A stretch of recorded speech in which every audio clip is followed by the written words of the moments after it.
In this video, you will learn how to install Java in Ubuntu. Here you will learn how to install Java in some simple steps. Okay, let's start.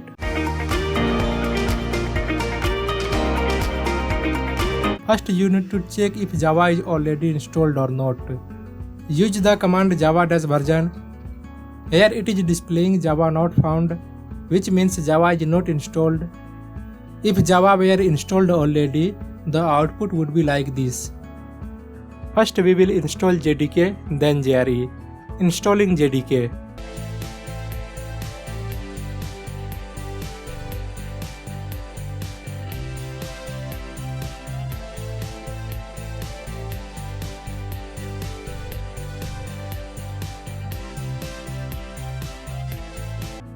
If you want to learn the difference between JDK, JVM and JRE, the link is given in description. Installing JRE.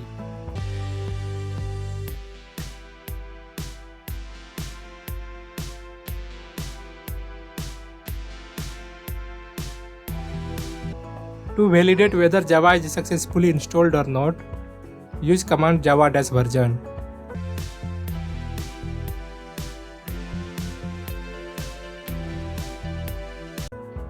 You can also find Java compiler version using command javac-version.